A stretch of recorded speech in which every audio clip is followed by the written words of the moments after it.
તો એ વાત આપણે સમજ્યા. બાહ્યાભ્યંતર ભેદેન એતદ્રશ પૂર્ણત્વમ ન સ્યાત તદા ભક્તાનામ સ્વસાનિધ્ય માત્રેણેવ શ્રી કૃષ્ણ પ્રેમ દાન સામર્થ્યમ ન સ્યાત. બહુ સુંદર રીતે એ વાત સમજાય કે ભાઈ ભીતર અને બહાર, એમ બહારથી આપણે સેવા કરતા હોય પણ પાછું અનોસરમાં પણ શ્રવણ, કીર્તન, સ્મરણ, તો એ બેય હોવું જોઈએ. એટલે બાહ્યથી એક્સપ્રેશન એવા ભગવત સેવા, ભગવત કથા, ભગવતમય આપણું જીવન, અને અંદરથી પણ ભગવત સ્મરણ વગેરે. એ બે વાત અહીંયા સમજાવી છે, બાહ્યાભ્યંતર ભેદેના. ત્યાર પછી આપણે શ્રી રઘુનાથજી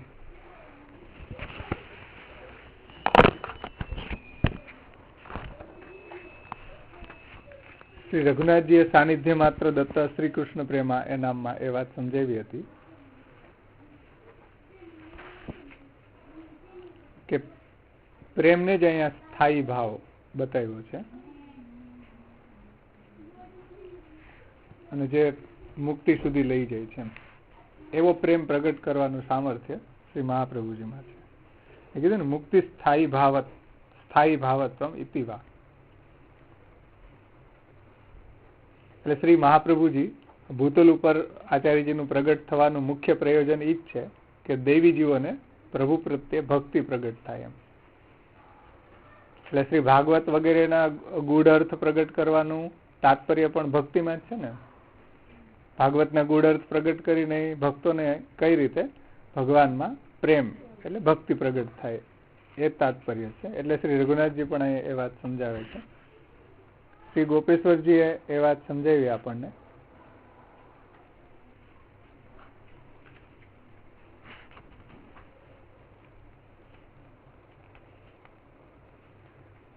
શ્રી ગોપેશ્વરજી લીલાના એંગલથી આ નામને સમજાવે છે. એટલે આમાં ટીકાકારોની અલગ અલગ શૈલી છે. કોઈ શ્રી મહાપ્રભુજીના એંગલથી નામને સમજાવ્યું છે, કોઈએ પ્રભુની લીલાના એંગલથી આ નામને સમજાવ્યું છે. તો શ્રી ગોપેશ્વરજીએ લીલાના સંદર્ભમાં આ વાત સમજાવી છે. એટલે ભગવાન પ્રત્યેનો જે પ્રેમ છે, એટલે પ્રભુના સ્વરૂપ સંબંધી જે ભાવ છે, જે પ્રેમ છે, એ પણ લીલા રસ સહિતનો પ્રેમ. અને પ્રભુનું સ્વરૂપ એ કેવું છે તો કે અનિર્વચનીય છે, અલૌકિક છે, પરમ સુગંધમય છે. તો પ્રભુનું સ્વરૂપ એવું પરમ સુગંધમય છે. એના માટે અહીંયા શ્રીમદ ભાગવતના જે આપ્યા છે એમાં બીજું કોટેશન ગયા વખતનું નહોતું મળ્યું, એ 44મા અધ્યાયનું છે. 10મો સ્કંદ 44મો અધ્યાય, 43 લખ્યું ને, 44મો અધ્યાયનો 21મો શ્લોક, ભ્રમર ગીતનો શ્લોક છે. એમાં ગોપીજનો કહે છે કે ભુજમ અગરુ સુગંધમ મૂર્ધન અધાસ્ય કદા. એટલે આપનો જે અગરુની સુગંધ વાળો શ્રી હસ્ત છે, ભુજ છે, એ અમારા મસ્તક ઉપર ક્યારે ધરશે, એમ ગોપીજનો કહે છે.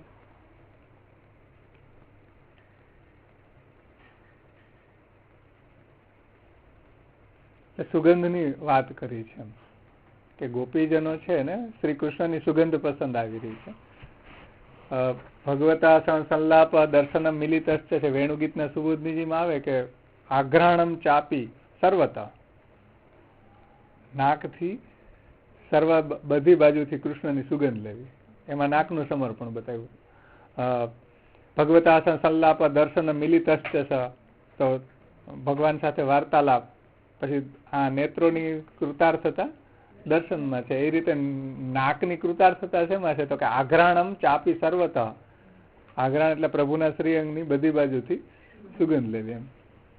એટલે આપણને હવે એવું સેન્સેશન નથી, પણ નાના બાળકો છે એ રૂપથી ન ઓળખે, સુગંધથી માતા પિતાને ઓળખતા હોય છે. એમાં બાળકને જેની સુગંધ વધારે પસંદ આવે એમાં એને સ્નેહ થઈ જતો હોય. હરે ઘરની સુગંધ હોય, તમે ઘરમાં ઘૂસો ને કોઈ ના વિચિત્ર સુગંધ આવતી હોય. ઘરની કઈક સુગંધ હોય છે, આપણા ઘરની સુગંધ અલગ, બીજાના ઘરમાં આપણે જઈએ તો કઈક અલગ સુગંધ હોય છે. હા, ખબર પડી જાય.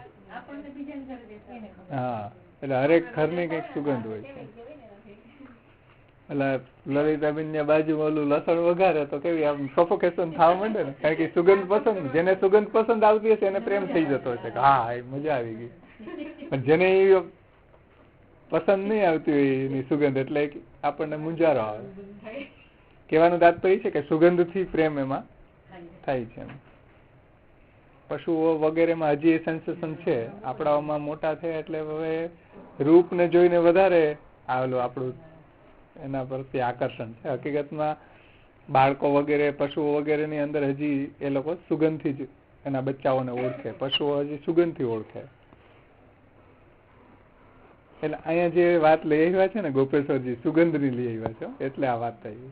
તમે કહો કે આ સુગંધની વાત ક્યાં વચ્ચે આવી ગઈ, પણ અહીં ગોપીજનો એ જ વાત કરે છે. જો કે સુગંધમ સ્વરૂપંતુ અનિર્વચની અલૌકિકમ, અલૌકિક પરમ સુગંધમય, પ્રભુનું સ્વરૂપ એવું પરમ સુગંધમય છે.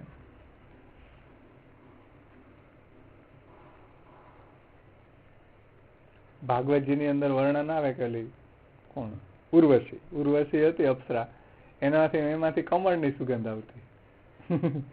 ઉર્વશી હતી એના શ્રીઅંગમાંથી કમળની સુગંધ આવતી હતી. એમ ઠાકોરજીના શ્રીઅંગમાંથી સુગંધ આવી રહી છે અગરુની. આપણો અગરુની સુગંધ વાળા કીધું ને, ભુજમ ભુજમ અગરુ સુગંધમ મૂર્ધન અધાસ્યત કદા. અમારી ઉપર પ્રભુ ક્યારે પોતાની અગરુની સુગંધ વાળો હસ્ત છે અમારા મસ્તક ઉપર ક્યારે ધરશે.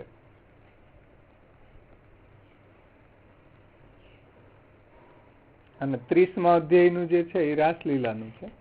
એમાં ગોપીજનો આ વાત કહે છે 30મા અધ્યાયના 12મા શ્લોકમાં કે તે જ સમયે બીજી સખી પોતાના એક ખભા ઉપર આવેલો ચંદનની સુગંધ વાળો ભગવાનનો બાહુ છે એને સ્વભાવથી કમળ કરતા પણ વધારે સુગંધ વાળો પ્રભુનો હસ્ત છે, એને સૂંઘીને રોમાંચિત થઈ જાય. આપણે સેવા પ્રકારમાં સુગંધ ન આવતી તો સુગંધ વાળી આંગળી કરીને ચરણ સ્પર્શ કરીએ, પછી સૂંઘીએ કે હા ભાઈ કેવી મસ્ત સુગંધ આવે, ડોલરની સોંધાની. આપણે ત્યાં ભાવના ઈ જ છે કે ઠાકોરજીના ચરણની સુગંધ લેવી જોઈએ. ન આવતી હોય તો સુગંધ વાળો આંગળી હાથ કરીને પછી લેવી જોઈએ, પણ લેવી જોઈએ કોઈ ના કોઈ રીતે. હા, તો એ વાત કરી ને વેણુગીત સુબોધની જેમાં કે આઘ્રાણમ ચાપી સર્વથા, બધી બાજુથી આઘ્રાણમ પ્રભુના શ્રીઅંગની સુગંધ લેવી એમ. તો એ વાત ગોપેશ્વરજી અહીંયા સમજાવી છે. અને આવું પ્રભુનું અલૌકિક સ્વરૂપ છે અને એની જે લીલા છે અને એ જે લીલાસ્થ જે ભક્તો છે એનું પણ એવું જ પ્રભુ જેવું જ સ્વરૂપ છે એમ ગોપેશ્વરજી કહે છે એમ. એટલે જેવા ભગવાન છે એવા જ ભક્તો છે, એનાથી અલગ નથી એમ. એનો ભાવ પણ લીલા સ્વરૂપભૂત એવો જ છે એમ. એટલા માટે શ્રી મહાપ્રભુજીનું સ્વરૂપ પણ તદભાવરૂપ હોવાથી પરમ સુગંધમય અને અલૌકિક છે એમ. મહાપ્રભુજીની પણ શ્રીઅંગની એવી કોઈ સુગંધ છે કે ભક્તો જો દેવીજીઓ આકર્ષાઈને આવતા કે નહીં, દેવીજીઓ જ્યાં બી હોય મહાપ્રભુજી ના પાડતા કે ભાઈ તમે કોઈને ગામમાં જઈને કહેતા નહીં, પણ બધાનું આકર્ષણ મહાપ્રભુજી પાસેનું હતું. દેવીજીઓ તરત આચાર્યજીથી આકર્ષાઈને પહોંચી જતા કે ભાઈ ઘણો ટાઈમ હું સંસારમાં ભટકો, હવે મને કૃપા કરીને શરણે લ્યો, એ જ એના શબ્દો હતા ને. તો એવું સુગંધમય સ્વરૂપ શ્રી મહાપ્રભુજીનું પણ એવું અલૌકિક સુગંધમય સ્વરૂપ છે, એનું અહીંયા નિરૂપણ કર્યું છે. એટલે શ્રી આચાર્યજી મહાપ્રભુનું સ્વરૂપ પણ એવું અલૌકિક છે, પ્રભુના જેવું જ એમ.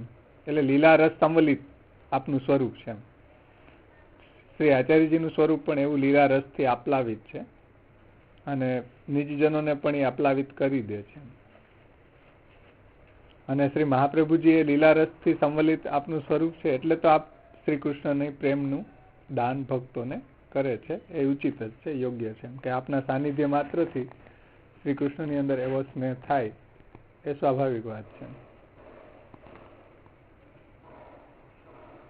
પછી બહુ સુંદર દ્રષ્ટાંતો આપ્યા છે કે જેમ સુગંધિત પદાર્થ હોય એની પાસે કોઈ બીજો પદાર્થ રાખવામાં આવે તો એ પણ સુગંધિત થઈ જાય છે. એવી રીતના શ્રી મહાપ્રભુજીનો કોઈ સંગ કરે તો એની અંદર પણ એવો કૃષ્ણની અંદર પ્રેમ જાગૃત થઈ જાય છે. બીજું પણ બહુ સરસ દ્રષ્ટાંત આપ્યું છે શ્રી ગોપેશ્વરજીએ કે જેમ મલ્યાચલ ચંદનનો પર્વત છે એમાં કોઈ લીમડાનું વૃક્ષ હોય તો લીમડાના વૃક્ષમાં તમે નીચે જાઓ કે કોઈ પણ વસ્તુ એની સૂંઘો, પાન સૂંઘો કે એનું લાકડું, તો એમાં લીમડાની સુગંધ આવે. હમણાં ઓલા જાંજના ડટ્ટા આવ્યા એ લીમડાના જ હતા, ખુલ્લા રાખવા પડ્યા, એમાં કેટલી બધી સુગંધ આવતી હતી. લીમડાના ઓલા ડટ્ટા જાંજ બાંધવા, કેટલા દિવસે મેં તડકે રાખ્યા. તો કહેવાનું તાત્પર્ય છે કે મલ્યાચલ, હા એમાં સુગંધ આવે ને એમ. એટલે કે છે કે ભાઈ લીમડાના વૃક્ષ એ મલ્યાગર પર્વતની અંદર હોય તો એની અંદર પણ ચંદનની સુગંધ આવે એમ. એટલે ચંદનના વૃક્ષની સાનિધ્ય પ્રાપ્ત થવાથી લીમડો પણ એવો સુગંધી બની જાય એમ. નહીતર લીમડામાંથી તો કડવી સુગંધ આવતી હોય ને, તો એ પણ ચંદનની સુગંધ વાળો બની જાય. એમ આપણે પણ એવા લીમડા જેવા જ છીએ, કડવી સુગંધ આવતી હોય તો પણ મહાપ્રભુજીનું જો સાનિધ્ય થાય તો મહાપ્રભુજી લીમડા નહીં, આપણા જેવા લીમડા જેવા નહીં, પાછા ચંદન જેવા સુગંધી બનાવી દે. એટલે શ્રી ગોપેશ્વરજી કહે છે સાનિધ્ય માત્ર દત્ત શ્રી કૃષ્ણ પ્રેમ. કે ભાઈ શ્રી મહાપ્રભુજીના સાનિધ્યથી આપણે પણ જો એવા દુષ્ટ હોય લીમડા જેવા, તો પણ સાનિધ્ય માત્રમાં શ્રી કૃષ્ણમાં પ્રેમ, શ્રી કૃષ્ણની પ્રેમની સુગંધ ભરાઈ જાય, એવું આ શ્રી મહાપ્રભુજી કરવા વાળા છે. સાનિધ્ય માત્ર દત્ત શ્રી કૃષ્ણ પ્રેમ.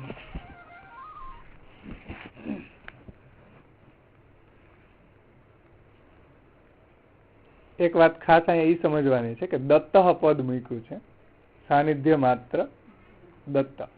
તો એનો તાત્પર્ય શ્રી ગોપેશ્વરજી એમ કરે છે કે શ્રી મહાપ્રભુજી જેને દાન કરે એને એ સુગંધ ભગવત પ્રેમ પ્રાપ્ત થાય છે, બધાને પ્રાપ્ત નથી થતો એમ.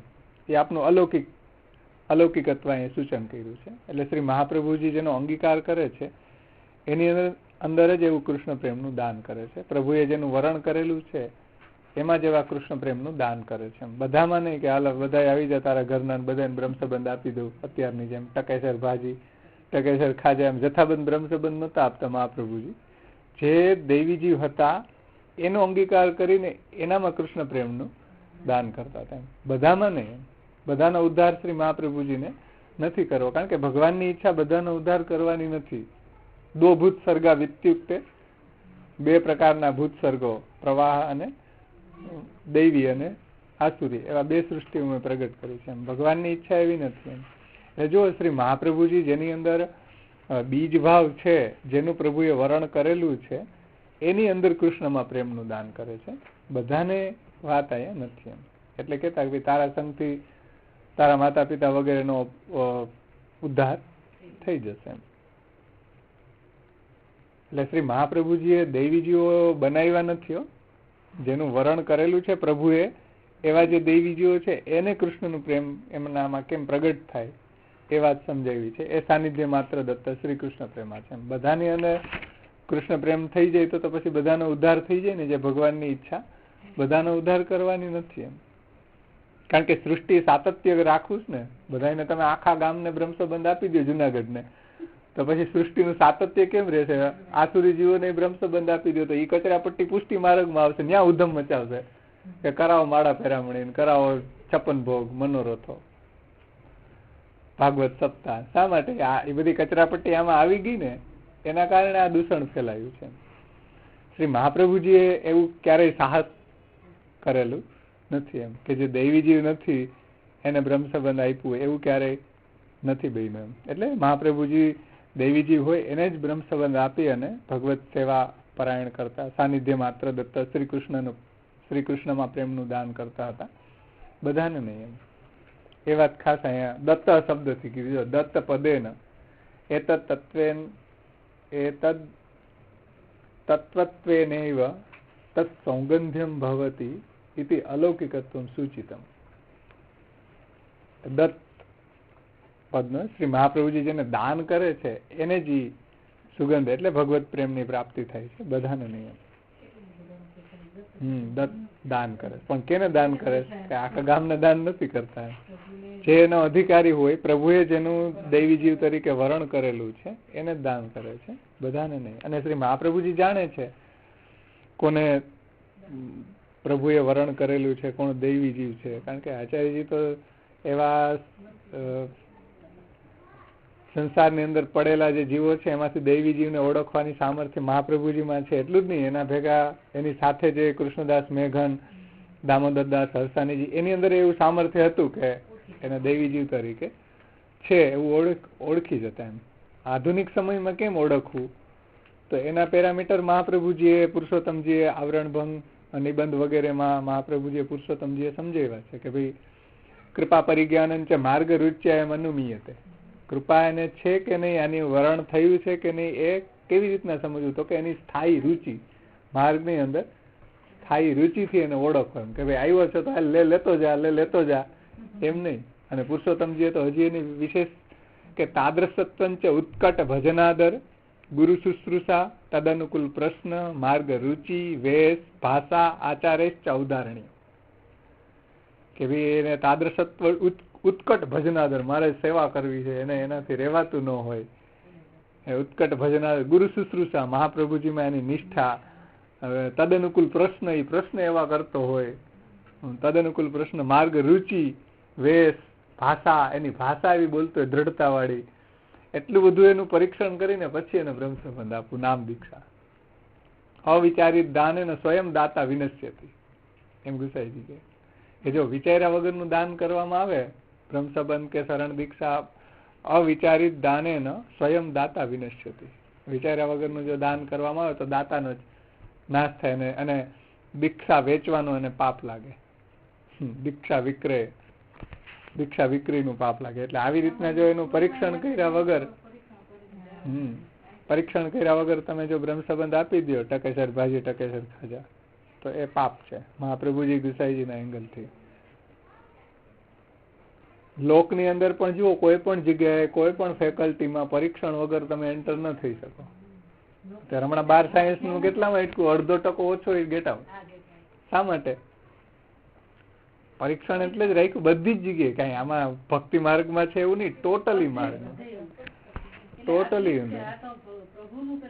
હા, આ તો ખાલી તમારે વિદ્યા, પેટ ભરવાની વિદ્યા છે ભણવાની, બીજું શું છે? પેટ ભરવાની વિદ્યામાં જો આટલું હોય પરીક્ષણ, તો પછી આ તો આત્મકલ્યાણની આધિદૈવિકી વિદ્યા છે કે ભાઈ ભગવાનની પ્રાપ્તિ માટેની આ વિદ્યા પ્રાપ્ત કરવી છે, તો એમાં તો એના કરતા 10 ગણું વધારે પરીક્ષણ હોવું જોઈએ ને. સ્કૂલ ની અંદર કેટલું પરીક્ષણ કરે તમે જોવો જી. હા,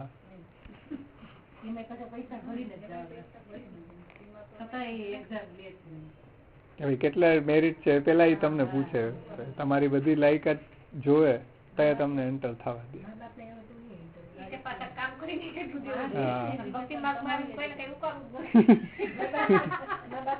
બીજી બધી જગ્યાએ એટલી લાયકાત માંગે. લગ્ન કરવો હોય તો કેટલી લાયકાત જોઈએ બાયોડેટામાં, કેટલી લાયકાત માંગે બોલો. હાવ તળિયા ઝાટક પૂછી લે.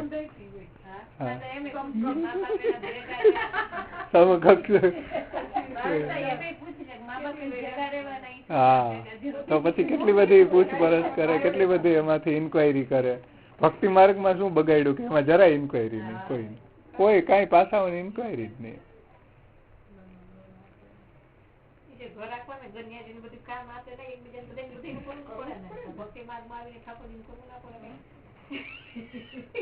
હાલત એવી છે ભક્તિ માર્ગ ની કે એમાં કોઈ આવું નથી, એટલે તો કચરા પટ્ટી ઘૂસી ગઈ ને. આવું હોત કઈક પરીક્ષણ નો તો કોઈ ભાવ ન પૂછે.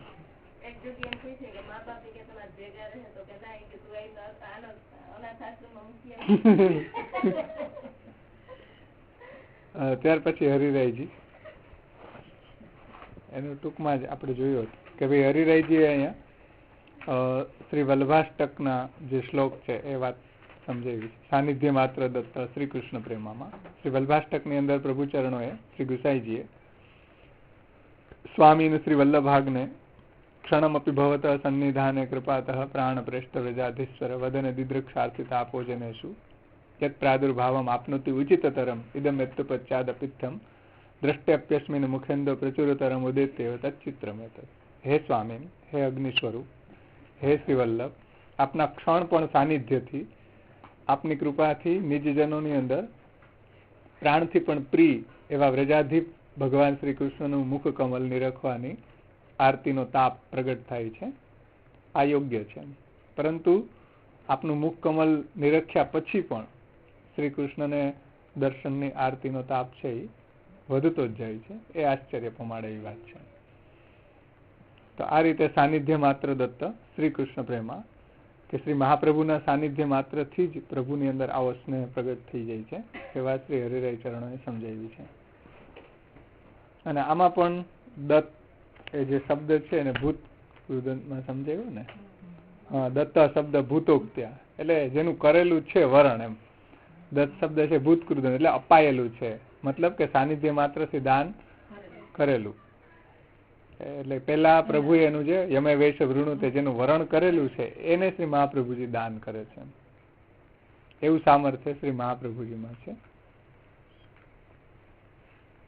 અને શ્રી કૃષ્ણ શબ્દ કહેવાથી રસાત્મક પૂર્ણ પુરુષોત્તમ જે ભક્તો સાથે ક્રીડા કરવા વાળા છે, એટલે લીલા વિશિષ્ટ કૃષ્ણ. એમ હમણાં આપણે જોયું બાવાએ સમજાયું ને કે શ્રી શબ્દથી ભક્ત લીલા વિશિષ્ટ કૃષ્ણ લીધા. તો સાનિધ્ય માત્રથી જ દાન કરે છે શ્રી કૃષ્ણ પ્રેમનું. એ વાત અહીંયા શ્રી હરિરાયજીએ સમજાવી છે.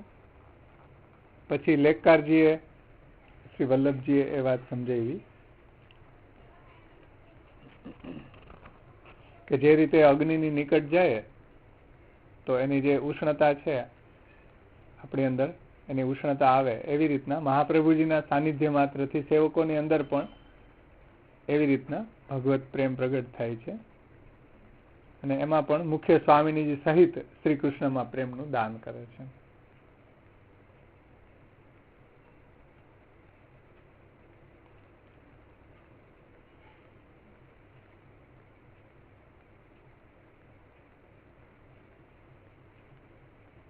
ને જેમ અગ્નિની નજીક વધારે જાય તો વિશેષ ઉષ્ણતા પ્રાપ્ત થાય, એ રીતે શ્રી મહાપ્રભુજીની નજીક વિશેષ જાય અને વિશેષ એવો ભગવત પ્રેમ પ્રાપ્ત થાય છે. અને આધુનિક સમયમાં અત્યારે મહાપ્રભુજીની જે વાણી છે, મહાપ્રભુજીના નામ, રૂપ, ગુણ, લીલા ચરિત્રો છે, શ્રી વલ્ભાષ્ટક, સુરત કૃષ્ણ પ્રેમામૃત, સપ્તશ્લોકી, સર્વોત્તમ સ્તોત્ર વગેરે દ્વારા એનું સાનિધ્ય આપણને પ્રાપ્ત થાય છે.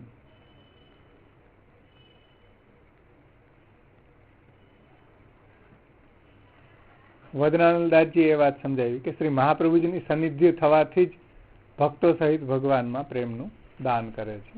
તો આ રીતે આપણે બધા ટીકાકારોને બહુ સુંદર રીતે એ નામને સમજ્યા હતા કે ભાઈ બધી જ રીતે શ્રી મહાપ્રભુજી કૃષ્ણ પ્રેમનું દાન કરવા વાળા છે. ત્યાર પછી વિમુક્તિ દહ એ નામમાં આવે, શ્રી ગોકુલનાથજી આગળ સમજાવે છે. વિમુક્તિનો અર્થ વિશેષ પ્રકારની મુક્તિ પ્રદાન કરવા વાળા એવા શ્રી આચાર્યજી મહાપ્રભુ છે.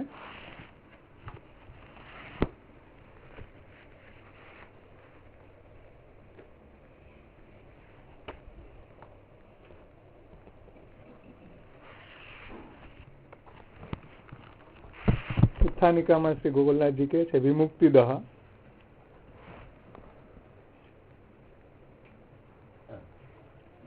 નનુ શ્રી કૃષ્ણ એવ પ્રેમ દાને કો હેતુ इति आशंक्य निराशाय तद हेतुभूतम नाममाहु विमुक्तिदः इति.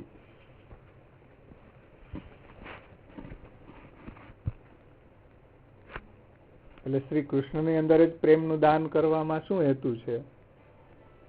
શ્રી કૃષ્ણ એવ પ્રેમ દાને કો હેતુ, શ્રી કૃષ્ણમાં જ પ્રેમ દાન કરવામાં શું પ્રયોજન? એવી શંકા થાય તો એને દૂર કરવા માટે કહે છે. દૂર કરવા માટે એના કારણરૂપ નામ આવે છે વિમુક્તિદઃ, એ નામ કહેલું છે. કૃષ્ણમાં પ્રેમનું દાન કરવામાં પ્રયોજન શું? સમજો, શ્રી કૃષ્ણની અંદર પ્રેમનું દાન કરવામાં પ્રયોજન શ્રી મહાપ્રભુજીનું શું છે? કારણ કે મહાપ્રભુજીને વિમુક્ત, આગળ હજી એને પ્રેમનું દાન કરીને વિમુક્તિ વિશેષ પ્રકારની મુક્તિ પ્રદાન કરવી છે, એટલા માટે. શ્રી કૃષ્ણ પ્રેમની અંદર શ્રી કૃષ્ણમાં પ્રેમનું દાન કરવાનું પ્રયોજન શું? એવી શંકા થાય તો એને દૂર કરવા માટે એના કારણરૂપ વિમુક્તિદ એ નામ આવે છે. કૃષ્ણ પ્રેમ દાન કરીને શું કરવું છે? તો કે એને વિશેષ પ્રકારની મુક્તિ પ્રદાન કરવી છે. હવે વિશેષ પ્રકારની મુક્તિ એટલે શું? તો શ્રી ગોકુલનાથજી બહુ સુંદર રીતે એને સમજાવે છે.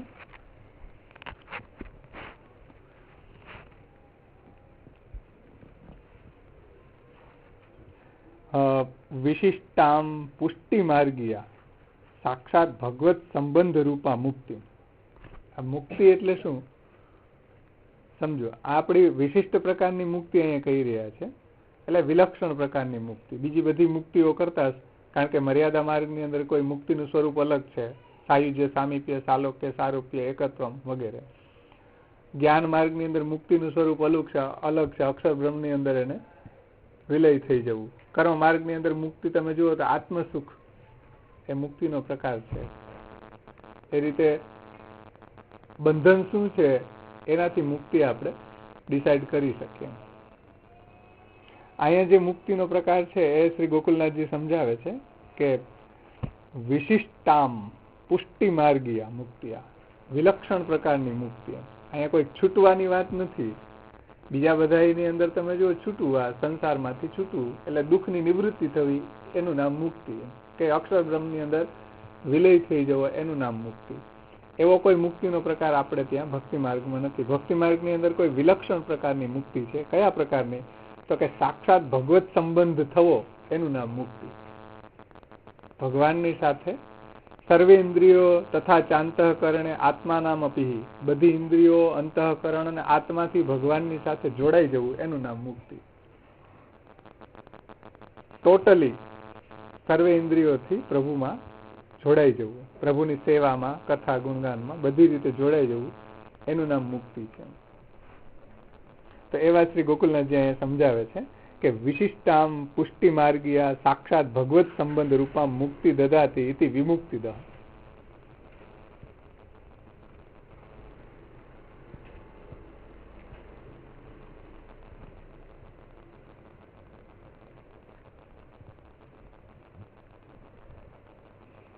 વિલક્ષણ પ્રકારની પુષ્ટિ માર્ગી મુક્તિ. પુષ્ટિ માર્ગી મુક્તિ એટલે શું? તો કે સાક્ષાત ભગવત સંબંધ રૂપા મુક્તિ, એટલે સાક્ષાત પુરુષોત્તમની સાથે, ભગવાનની સાથે સંબંધ રૂપ મુક્તિ છે. દદાતી, દદાતી એટલે આપવા વાળા, દાન કરવા વાળા. મુક્તિ દ એટલે આપે છે. વિમુક્તિ દ એટલે ઉત્તમ, વિશેષ પ્રકારની, વિલક્ષણ પ્રકારની પુષ્ટિ માર્ગની સાક્ષાત ભગવાન સાથે સંબંધરૂપ મુક્તિનું દાન કરવા વાળા શ્રી મહાપ્રભુજી છે.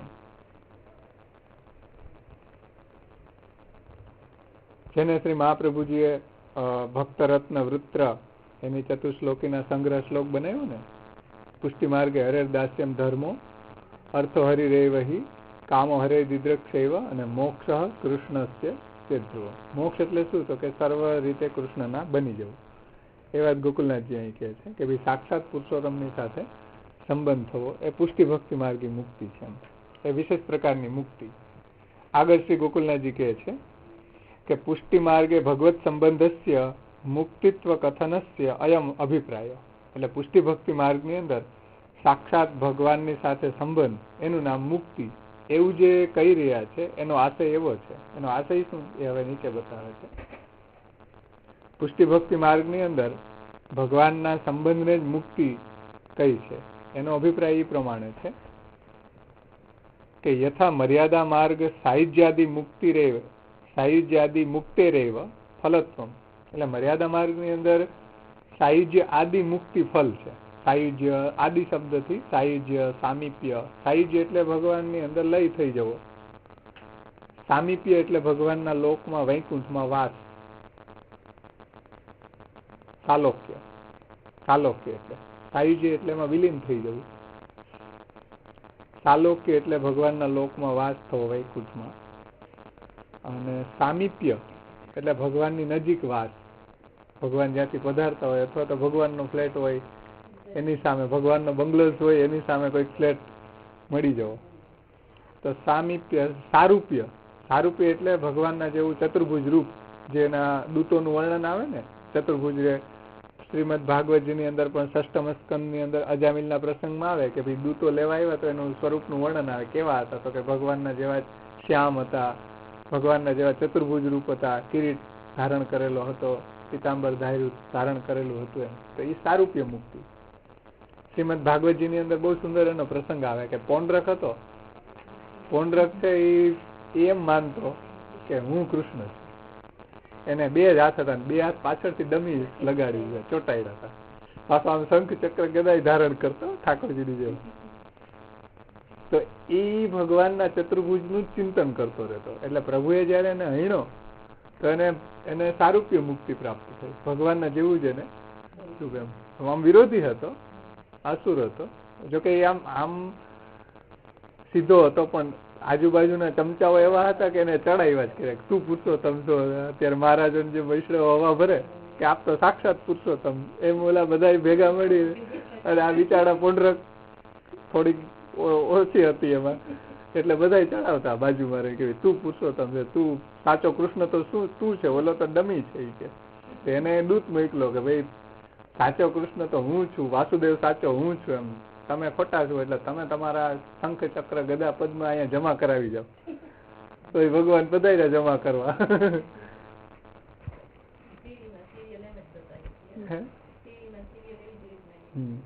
ભાગવતજી ની અંદર બહુ સરસ વર્ણન આવે.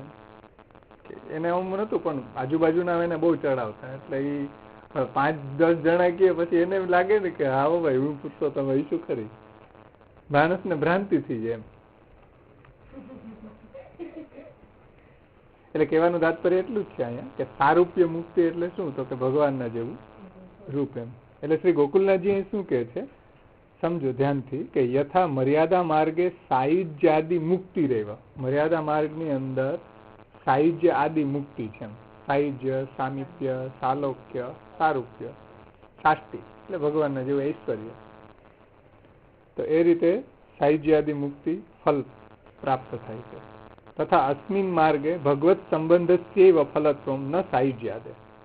પુષ્ટિ ભક્તિ માર્ગની અંદર ભગવાનની સાથે સંબંધ થવો એ જ ફલ છે, એ જ મુક્તિ છે. સાયુજ્ય વગેરે મુક્તિ નથી એમ પુષ્ટિ ભક્તિ માર્ગમાં.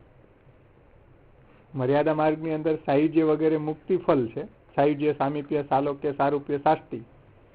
પણ પુષ્ટિ ભક્તિ માર્ગની અંદર પ્રભુ સાથે સંબંધ થઈ જવો, તો એ પ્રભુ સાથે સંબંધ જ ફલરૂપ છે, એ જ મુક્તિ છે.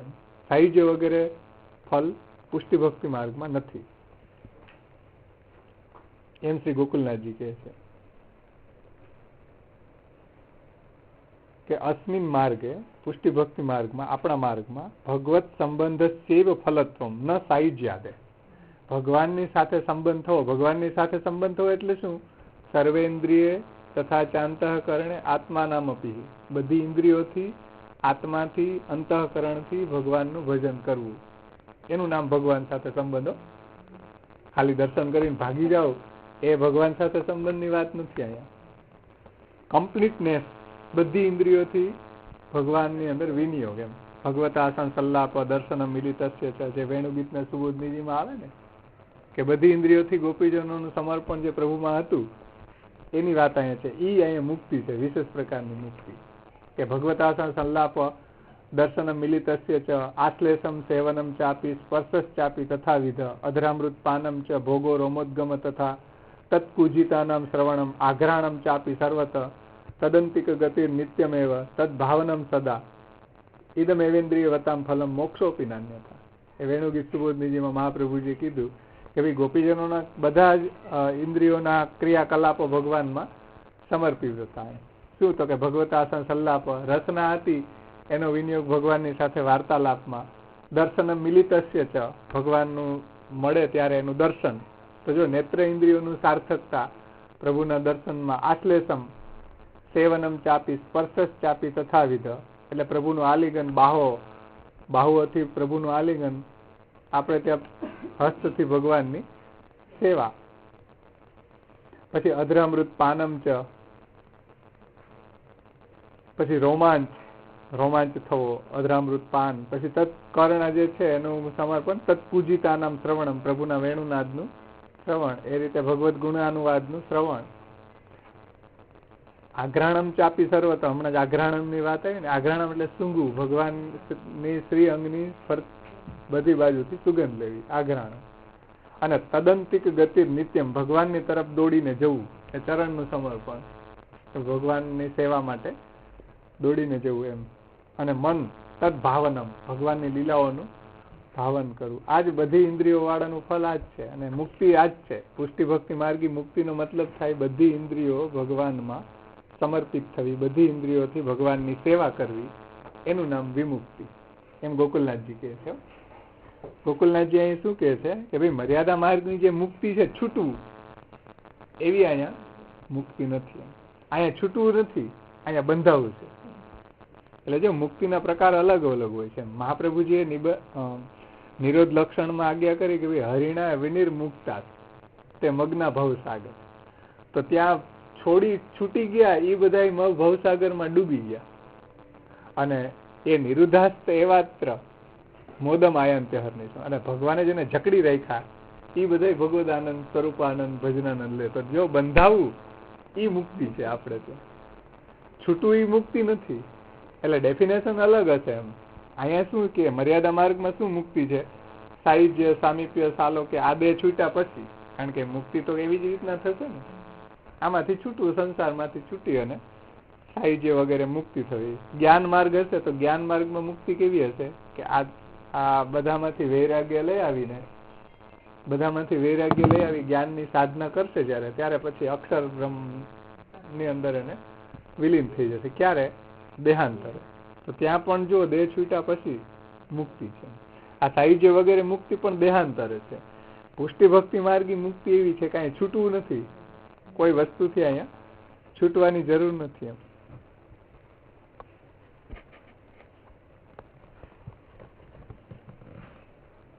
અહીંયા તો જોડાવું છે પ્રભુ સાથે, એ આપણી વિમુક્તિ છે. કારણ કે હરિના વિનિર્મુક્તાસ્તે મગ્ન ભવસાગર, હરિએ જેને વિમુક્ત કરી દીધા, છોડી દીધા, એ તો બધા ભવસાગરમાં ડૂબી ગયા. અને એ નિરુદ્ધાસ્તે એ માત્ર મોદમ આયંતે, અને હરિએ જેને પકડી લીધા એ બધા મોદને પામે છે. એટલે એ બધા ભગવદ આનંદને પ્રાપ્ત કરે છે. તો અહીંયા જે છૂટવું એવી મુક્તિ નથી. જેમ સંસારના દુઃખોમાંથી કોણ છૂટે? જ્ઞાનીઓ છૂટે. આપણે આ જગતને ભગવાનની લીલા માનીએ છીએ, તો આ જગતથી છૂટવાનો પ્રશ્ન આપણા માટે નથી. એ વાત ખાસ અહીંયા સમજો. જે લોકો એમ માને કે આ બધા લોકો તો સ્વર્ગથી અહીંયા એનો અધપાત થયો છે એવું માને, એ આ દુનિયાથી મુક્ત થવા માંગે, એટલે પાછા સ્વર્ગમાં જવા માંગે છે. અને જેને સંસારને, આ જે સંસાર છે એ અજ્ઞાનની પ્રોડક્ટ છે એમ માની રહ્યા છે, એને જ્ઞાન હાસિલ કરી અને મુક્તિ મેળવશે કે આ સંસાર એ અજ્ઞાનની પ્રોડક્ટ છે. એ આ અજ્ઞાન કેમ દૂર થાય અને પછી જ્ઞાન મેળવીને જ્ઞાનની સાધના કરીને અક્ષર બ્રહ્મમાં લીન થઈ જવું, એ એની મુક્તિ છે. જે છે એ દ્વૈતને અસ્વાસ્થ્ય માન્યું છે, એ અદ્વૈતમાં સ્થિત થઈને મુક્તિ મેળવશે.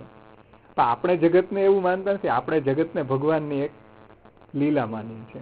તો લીલામાં આપણી મુક્તિ શું સમજો. લીલાની અંદર આ એક જગતમાંથી આપણે શા માટે છૂટીએ? જગત તો એક ભગવાનની લીલા છે. તો લીલામાં આપણી મુક્તિ શું?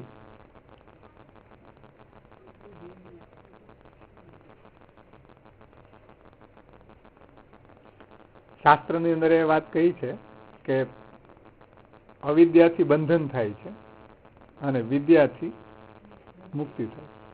પરંતુ વિદ્યા અને અવિદ્યા એ શક્તિ તો કોની છે? વિદ્યા અવિદ્યા હરે શક્તિ માયા વિનિર્મિતે. તો વિદ્યા અને અવિદ્યા શક્તિ છે એ તો ભગવાનની શક્તિ છે. એટલે આ રહસ્ય સમજાશે તો આપણને સમજો ધ્યાનથી, આ રહસ્ય સમજાઈ ગયું કે વિદ્યા અવિદ્યા હરે શક્તિ. આ રહસ્ય સમજાશે તો પછી આપણને બંધનમાં એક લીલા લાગશે કે બંધન છે એ પણ એક ભગવાનની લીલા છે. એટલે બંધાઈ રહ્યા છીએ કે મુક્ત થઈ રહ્યા છીએ, એ બંને પ્રભુની એક લીલા છે.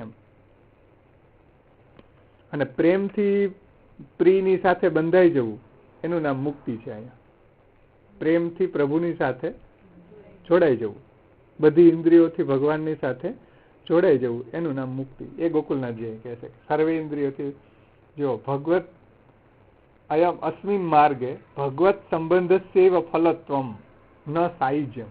ભગવાનની સાથે આપણો સંબંધ થઈ જવો સર્વેન્દ્રિયોથી, એનું નામ મુક્તિ. પ્રેમથી પ્રિયની સાથે બંધાઈ જવું એ જ અહીં મુક્તિ છે. એ વાત ખાસ સમજવાની છે. અહીંયા કોઈ બીજી દેહાંતરે મુક્તિ થશે એવી કોઈ વાત અહીંયા નથી.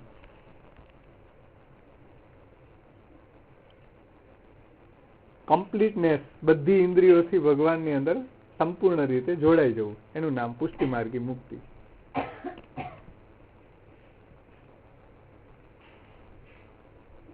જેને મહાપ્રભુજીએ નિબંધમાં, શાસ્ત્રાર્થ નિબંધમાં કહ્યું ને, બ્રહ્માનંદે પ્રવિષ્ટા નામ આત્મનૈવ સુખપ્રમા સંઘાતસ્ય વિલીનત્વાત. તો જો ને સંઘાત બધા અક્ષરમાં વિલીન થઈ જાય છે, ખાલી આત્માથી એનો આનંદ લે છે. બ્રહ્માનંદે પ્રવિષ્ટા નામ આત્મનૈવ સુખપ્રમા સંઘાતસ્ય વિલીનત્વાત. પણ ભક્તાનામ તું વિશેષતા સર્વેન્દ્રિય તથા ચાંતઃકરણે આત્માનામ અપી બ્રહ્મભાવાતું ભક્તાનામ ગૃહેવ વિશિષ્યતે. ભક્ત જે છે એના ઘરમાં રહીને બધી ઇન્દ્રિયોથી ભગવાનની સેવા કરે છે તો જે અક્ષરમાં જેની મુક્તિ થઈ છે એના કરતા પણ ભક્તની સાધન અવસ્થા શ્રેષ્ઠ છે, એ વિમુક્તિ દ. એ અહીંયા ગુસાઈ ગોકુલનાથજી કહે છે કે આ પ્રકારની મુક્તિ, સાક્ષાત પ્રભુ સાથે સર્વેન્દ્રિયોથી સંબંધ થવો, એનું નામ મુક્તિ. અંદર અને બાહ્ય આગળ આવ્યું હતું ને, સાનિધ્ય અંદર અને બાહ્ય થી બધી જ રીતે પ્રભુની સાથે જોડાયેલું.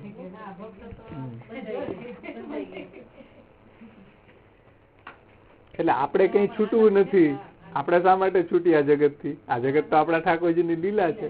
આ જગતમાં રહીને જ કૃષ્ણની સેવા કરીએ તો એ જ આપણી મુક્તિ છે.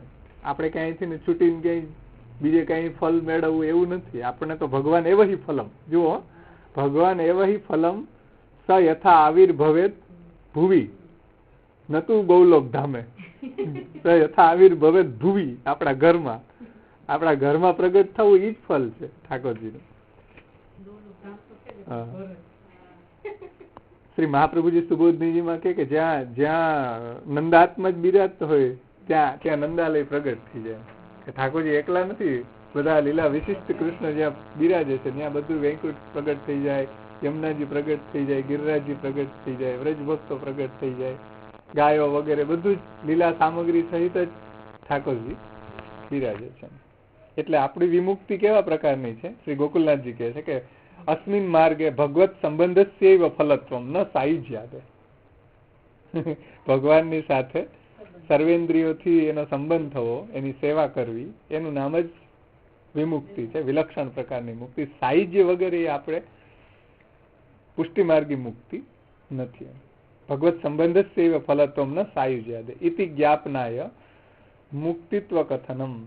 એ જણાવવા માટે અહીંયા મુક્તિ કહી રહ્યા છે. વિલક્ષણ પ્રકારની મુક્તિ, વિશિષ્ટ મુક્તિ.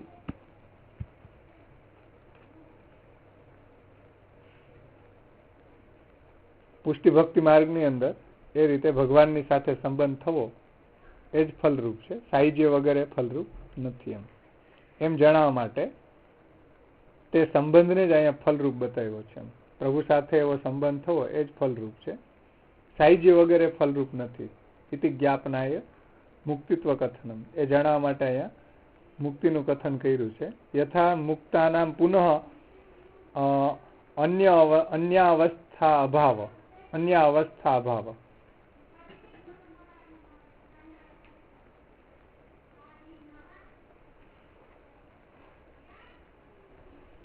આગળ શ્રી ગોકુલનાથજી કહે છે કે યથા મુક્તાનામ પુનઃ અન્ય અવસ્થા ભાવ તથૈવ પુષ્ટિમાર્ગે ફલપ્રાપ્તાનામપી પુનઃ અવસ્થાંતર અભાવ જ્ઞાપનાર્થમપી મુક્તિત્વ કથનમ. એટલે જેવી રીતના મુક્ત થયેલા હોય એની અન્ય અવસ્થા નથી થતી. અન્ય અવસ્થા એટલે સંસારવાળી અવસ્થા, એમ સંસાર આસક્ત અવસ્થા. જે લોકો મુક્ત થયા હોય એને ફરી પાછી સંસાર અવસ્થા પ્રાપ્ત નથી થતી. એટલે જેને સાયુજ્ય વગેરે મુક્તિ થઈ હોય કે અક્ષર બ્રહ્મમાં લીન થયા હોય તો એને ફરી પાછી સંસાર અવસ્થા પ્રાપ્ત નથી થતી, અન્ય અવસ્થા નથી થતી એમ મુક્ત થયેલાની. એમ પુષ્ટિ ભક્તિ માર્ગનું ફલ પ્રાપ્ત કરેલા હોય એને પણ ફરી પાછી એવી અન્ય અવસ્થા નથી થતી. એટલે જેમ મર્યાદા વગેરે માર્ગમાં, જ્ઞાન માર્ગમાં પણ અન્ય અવસ્થા નથી પ્રાપ્ત થતી. અન્ય અવસ્થા એટલે પાછી મૂળ સંસારવાળી અવસ્થા, કારણ કે એ લોકો એમાંથી મુક્ત થવા માંગે છે ને.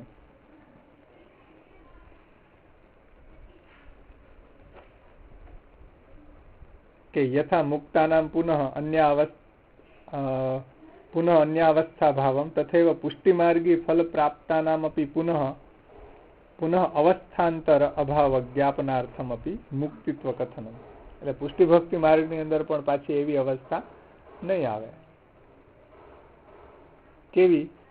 અન્ય અવસ્થા એટલે ફરી પાછી જેવા પેલા આપણે હતા સાંસારિક એવી. એમ ભગવાનમાં આપણે સર્વેન્દ્રિયોનું સમર્પણ કરી દીધું પછી આપણી એ અવસ્થા જ રહેશે. એમ ફરી પાછી એવી અન્ય અવસ્થા નહીં થાય. એમ જેમ ઓલા જ્ઞાન માર્ગની મુક્તિમાં અક્ષરમાં લીન થઈ જાય, ફરી પાછો એની અન્ય અવસ્થા સંસાર આસક્તિ વાળી અવસ્થા નથી થતી. સાયુજ્ય મર્યાદા માર્ગમાં સાયુજ્ય વગેરે જેને મુક્તિ મળી ગઈ એને પણ પાછી અન્ય અવસ્થા નથી થતી. એમ પુષ્ટિ ભક્તિ માર્ગની અંદર પણ પાછી એવી અન્ય અવસ્થા નથી થતી. એમ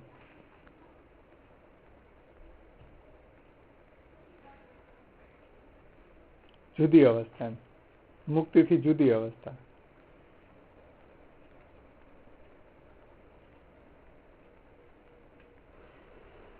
ભક્તિવર્ધનીમાં શ્રી મહાપ્રભુજીએ કીધું ને, યદા સ્યાદ વ્યસનમ કૃષ્ણે કૃતાર્થ સ્યાદ તદેવ.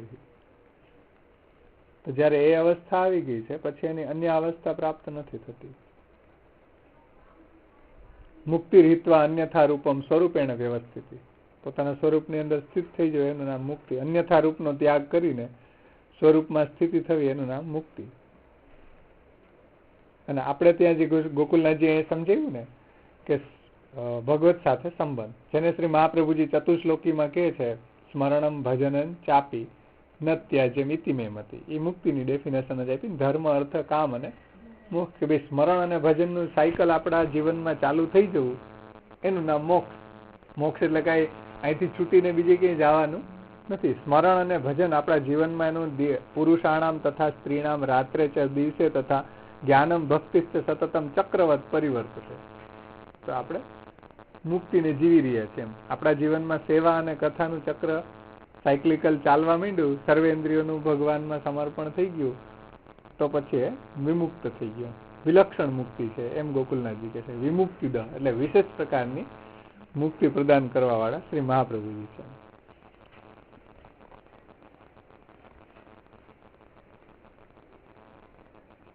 એટલે ભક્ત ક્યારે એવું નથી વિચતો કે હાલો સેવા છોડીને હું મુક્ત થઈ જાઉં. સેવા છોડીને કઈ મુક્ત થવાની આવશ્યકતા, સેવામાં જ મુક્તિ છે. સેવા વગર મુક્તિ નથી. સેવામાં જ આપણી મુક્તિ છે. એ વાત શ્રી ગોકુલનાથજીએ સમજાવી છે. અને મર્યાદા વગેરે માર્ગમાં જે સાયુજ્ય આદિ મુક્તિ મળે છે, જ્ઞાન વગેરે માર્ગમાં અક્ષર બ્રહ્મમાં સાયુજ્ય વગેરે મુક્તિ મળે છે, એને પણ અન્ય અવસ્થા અભાવ છે. એટલે પણ એને પાછી અન્ય અવસ્થા પ્રાપ્ત થતી નથી. એવી જ રીતના પુષ્ટિ ભક્તિ માર્ગની અંદર પણ પુષ્ટિ ભક્તિ માર્ગી ફલ પ્રાપ્તાનામ અપી પુનઃ અવસ્થાંતર અભાવ જ્ઞાપનાર્થમ અપી મુક્તિત્વ કથનમ. એટલે ફરી પાછી અન્ય અવસ્થા નથી આવતી. પુષ્ટિ ભક્તિ માર્ગમાં એવું ભગવાનનું વ્યસન સિદ્ધ થઈ ગયું, સર્વેન્દ્રિયોનું ભગવાનમાં સમર્પણ થઈ ગયું, તો એની પાછી પુનઃ અન્ય અવસ્થા અવસ્થાંતર એટલે બીજી અવસ્થા એને પ્રાપ્ત, સંસારવાળી કોઈ અવસ્થા એને પ્રાપ્ત નથી થતી. ભગવાનમાં જે અનન્ય, ભગવાનમાં જ એને સર્વેન્દ્રિયનું સમર્પણ સિદ્ધ થઈ જાય છે. એ વાત અહીં કહે છે. અહમ નિરુદ્ધો રોધેન નિરોધ પદવીમ ગત નિરુદ્ધાનંતુ રોધાય નિરોધમ વર્ણયામિ. તો એવી અવસ્થા એની સિદ્ધ થઈ જાય છે. એનું નામ વિમુક્તિ, વિશેષ પ્રકારની વિલક્ષણ પ્રકારની મુક્તિ. આગળ શ્રી રઘુનાથજી સમજાણું ને વિમુક્તિનો અર્થ. વિમુક્તિ એટલે મુક્ત નથી થવું, અહીંયા ભગવાનની સાથે સર્વેન્દ્રિયોથી જોડાઈ જવાય, એનું નામ મુક્તિ. કારણ કે જે કોણ કોને બંધન માને છે એના ઉપરથી મુક્તિ ડિસાઈડ થશે. કોઈ એમ માને છે કે લગ્ન કરવું બંધન છે, તો એના માટે મુક્તિ છૂટા થવું એ મુક્તિ છે. કોઈ બ્રહ્મચારી હોય એને એમ થાય કે આમાં બહુ પિંજર છે રસોઈ કરવાની, એના કરતા પરણી જવું સારું, તો એના માટે પરણી જવું મુક્તિ છે. અપરિણિત રહેવું એ બંધન છે. કોઈ છૂટવા માંગે છે એમાંથી, કોઈ જોડાવા માંગે છે. તો મુક્તિની ડેફિનેશન બે માટે અલગ અલગ થઈ ગઈ ને એમ.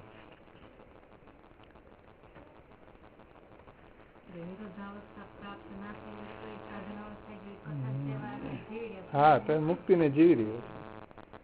એટલે સાક્ષાત અહીં કીધું ને ભગવત સંબંધ ફલત્વ ન સાયુજ્યાદ. અસ્મિન માર્ગે ભગવત સંબંધ ફલત્વ ન સાયુજ્યાદ. એટલે આપણા માર્ગની અંદર ભગવાનની સાથે સંબંધ થવો. ભગવાનની સાથે સંબંધનો અર્થ શું? સર્વેન્દ્રિય તથા ચાંતઃકરણે આત્મા નામ અપી બ્રહ્મ ભાવાતુ ભક્તાના ગૃહે એવ વિશિષ્યતે. ઈ જ ફલ છે, ઈ જ મુક્તિ છે. એમાં અહીંયા ગોકુલનાથજી કહે છે અન્ય કોઈ છૂટીને મુક્ત થવું એવી મુક્તિ આપણે ત્યાં નથી. ભગવાનની સાથે સંબંધ થવો એ જ આપણી મુક્તિ છે. ભગવાનની સાથે સંબંધ પણ હમણાં આગળ ટીકાકારોએ સમજાવશે ત્યારે આપણે જોશું. એમાં પૂજ્ય શ્યામ બાવાશ્રી બહુ સરસ સમજાવ્યું છે. આગળ તમને એ સંભળાવ્યું કે કઈ રીતે બધી ટોટલી રીતે આંતર અને બાહ્ય બધી રીતે પ્રભુમાં જોડાઈ જવું. શ્રી રઘુનાથજી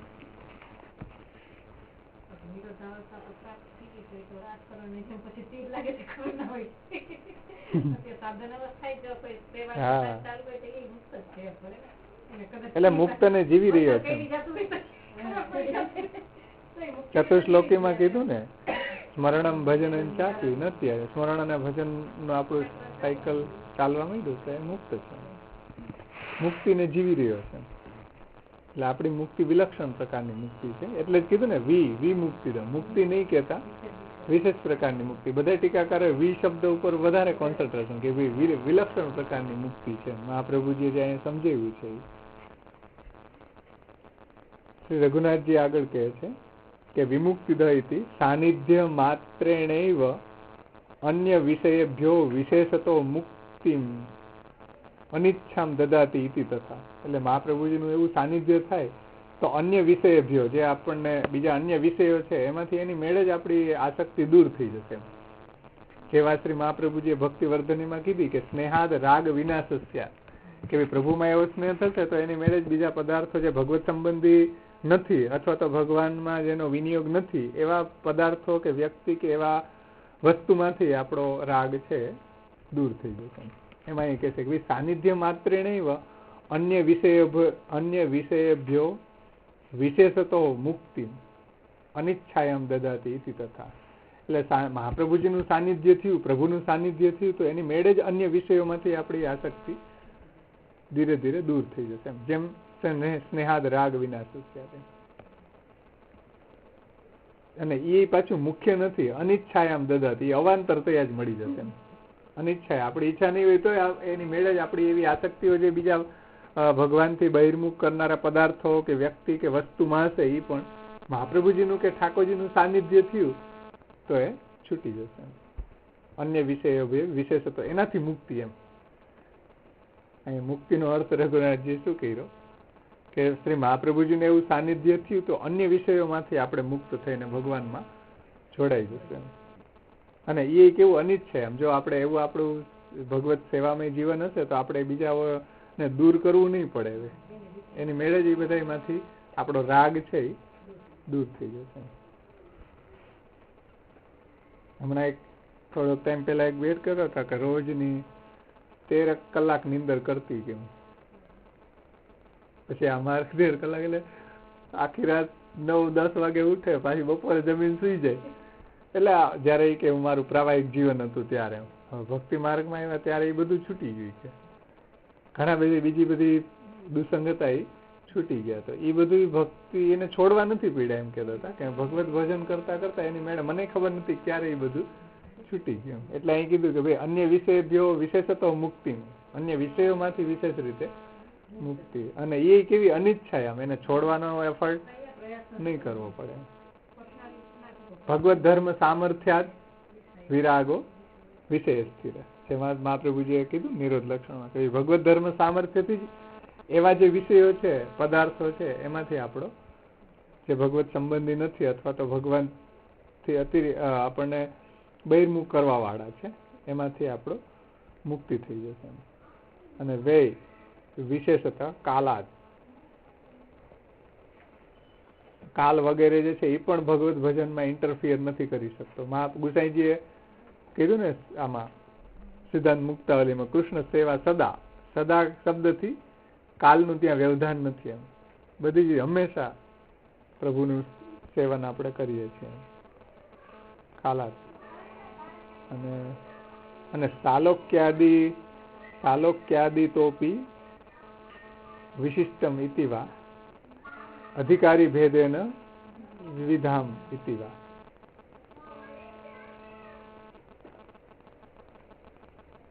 અને સાલોક્યાદિ વગેરે જે છે એનાથી પણ વિલક્ષણ, વિશિષ્ટ. એમ આ જે મુક્તિ છે શ્રી મહાપ્રભુજીના સાનિધ્ય માત્રથી જે પ્રાપ્ત થાય છે એ કેવી તો કે સાલોક્યાદિ તોપી વિશિષ્ટામ, એના કરતા પણ વિલક્ષણ પ્રકારની. અને અધિકારી ભેદેન, અધિકારી ભેદથી એ મુક્તિ વિવિધ પ્રકારની. એમ એટલે મર્યાદા માર્ગી અધિકારી છે તો એને એ પ્રકારની, પુષ્ટિ ભક્તિ માર્ગનો અધિકારી છે તો એને એ પ્રકારની મુક્તિ પ્રદાન શ્રી મહાપ્રભુજી કરે છે.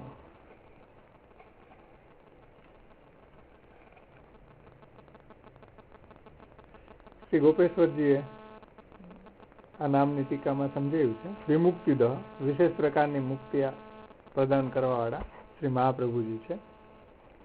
એમાં પ્રથમ એક શંકા ઉઠાવે છે કે નનુ તેન પ્રેમણામ કિમ ભવેત તત્ર આહુ વિમુક્તિદ ઇતિ. એટલે સાનિધ્ય માત્રથી જ પ્રેમ કેવી રીતના સિદ્ધ થાય? નનુ તેન પ્રેમણામ કિમ ભવેત તત્ર આહુ વિમુક્તિદ.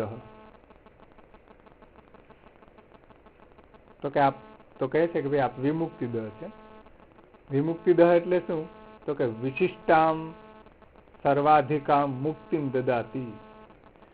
વિશિષ્ટામ સર્વાધિકામ મુક્તિમ દદાતી એટલે વિશિષ્ટ વિલક્ષણ પ્રકારની સર્વથી અધિક સર્વાધિક જે બીજી બધી મુક્તિઓ છે એના કરતા પણ આ વિલક્ષણ પ્રકારની અને સર્વથી અધિક મુક્તિ પ્રદાન કરવા વાળા શ્રી મહાપ્રભુજી છે.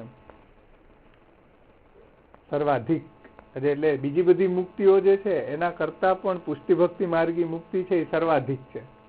સર્વાધિક બીજી બધી મુક્તિઓ કરતા પણ વિલક્ષણ પ્રકારે છે અને શ્રેષ્ઠ છે. એવી મુક્તિ દદાતી, એવી મુક્તિ આપવા વાળા આપણા શ્રી મહાપ્રભુજી છે. અત્ર વિશિષ્ટ પદેન પુષ્ટિ ફલત્વ મુક્તે એટલે અહીં વિશિષ્ટ પદથી પુષ્ટિ માર્ગી ફલની વાત કરી છે. પુષ્ટિ માર્ગી ફલ શું? સર્વેન્દ્રિયોથી પ્રભુની સેવા, સર્વેન્દ્રિયોથી પ્રભુના બની જવું એ. એટલે સાક્ષાત અહીં કીધું ને શ્રી ગોકુલનાથજીએ સાક્ષાત ભગવત સંબંધસ્ય એવ ફલત્વ, સાક્ષાત પ્રભુની સાથે સંબંધ થવો, જોડાઈ જવું એનું નામ ફલ. તો વિશિષ્ટ પદેન એટલે વિશિષ્ટ પ્રકારની મુક્તિ. એમ વી મુક્તિ, એમાં વી યાની વિશિષ્ટ પદેન પુષ્ટિ ફલ મુક્તિ. એટલે વિશિષ્ટ પદથી શું લેવાનું? તો કે પુષ્ટિ ભક્તિ માર્ગી ફલ, સાક્ષાત પુરુષોત્તમ સાથે સંબંધ. વિશિષ્ટ પદેન પુષ્ટિ ફલમ ફલત્વ મુક્તે આયાતિ તથાપિ ફલ પદમ વિહાય મુક્તિ પદ કથનસ્ય અયમ ભાવ. એટલે અહીંયા વિશિષ્ટ પદથી પુષ્ટિ ફલની વાત કહી છે.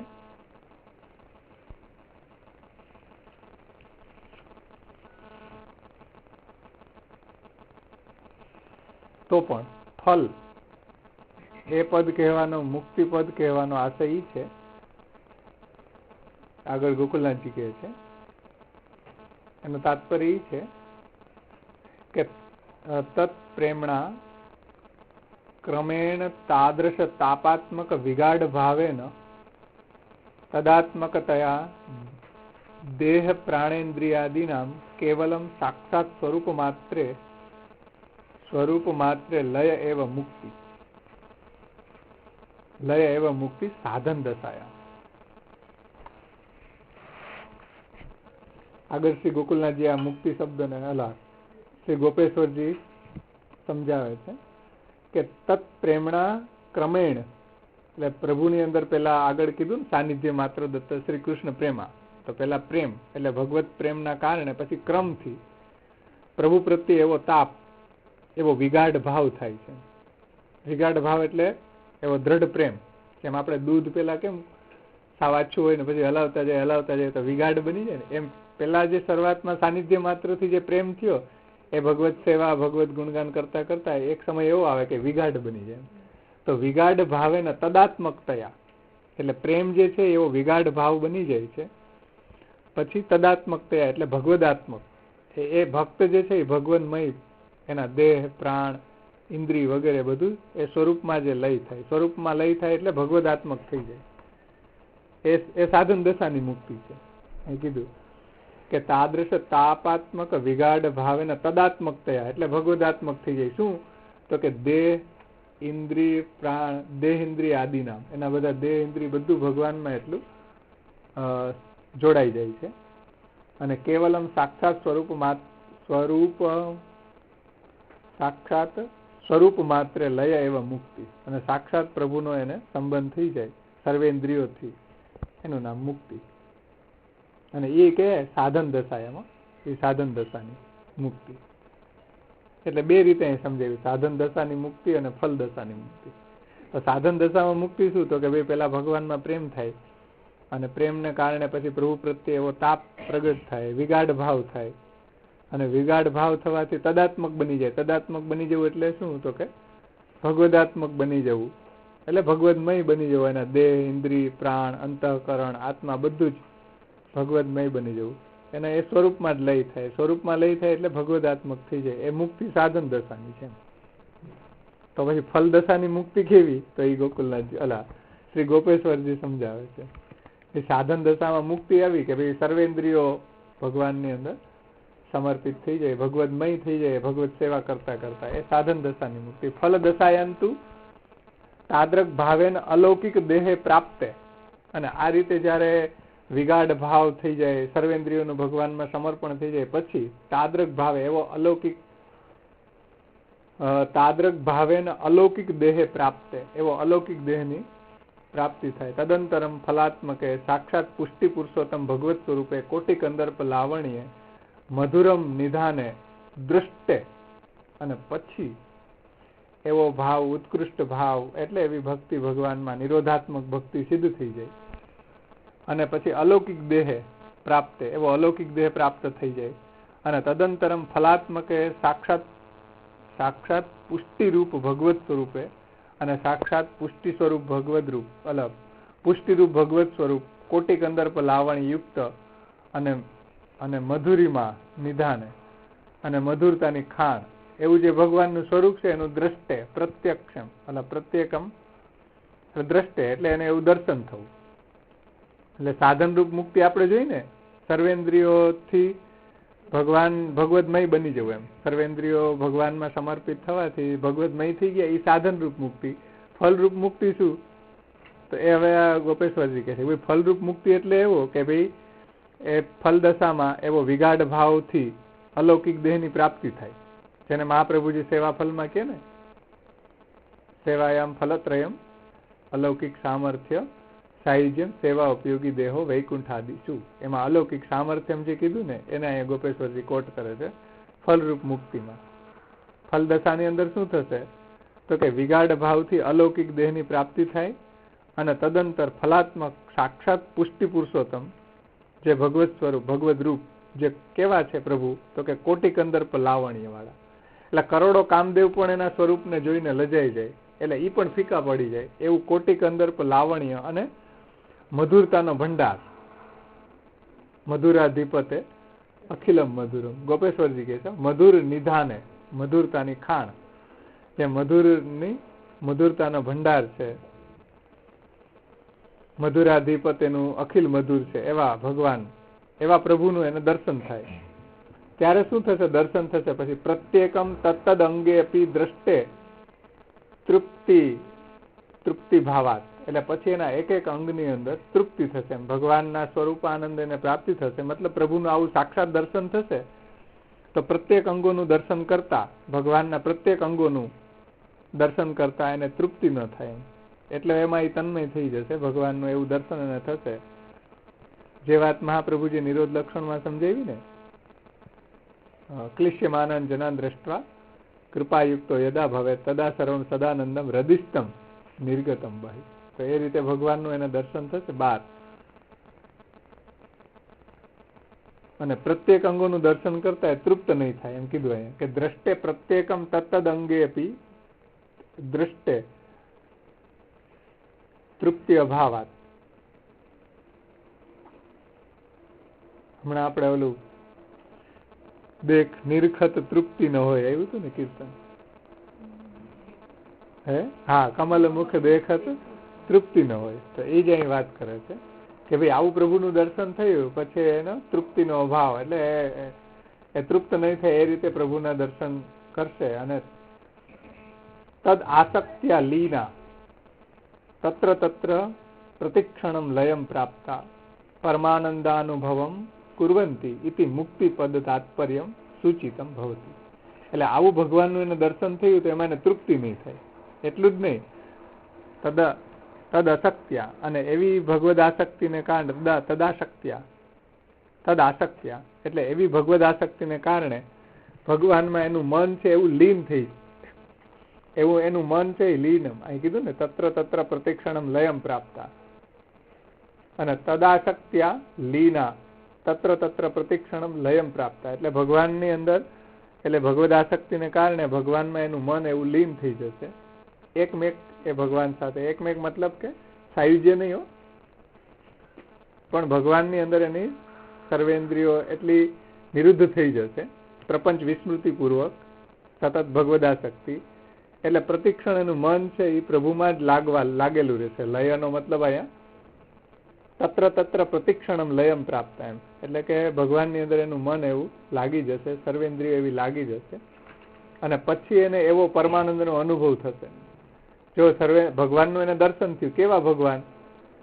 તો કે ફલાત્મક, સાક્ષાત પુષ્ટિરૂપ ભગવત સ્વરૂપે, કોટિક અંદર્પ લાવણીએ અને મધુરમ નિધાને દ્રષ્ટે, આવા ભગવાનનું દર્શન કરી અને એને પ્રત્યેક અંગોનું દર્શન કરતા એ તૃપ્ત નહીં થાય, અને એમાં તદ આસક્ત્યા, એમાં એ ભગવાનમાં એટલો બધો એ આસક્ત થઈ જશે, અને એનું મન પણ લીનાહ તત્ર તત્ર પ્રતિક્ષણમ લયમ પ્રાપ્તા, એનું મન પણ એ રીતે ભગવાનમાં એવું લીન થઈ જશે, આસક્ત એટલે પ્રપંચને ભૂલી અને ભગવદ આસક્ત થઈ જશે. અને કેવી અનુભૂતિ થશે? પરમાનંદાનુભવમ કુર્વંતી, અને પરમાનંદની એને અનુભૂતિ થશે.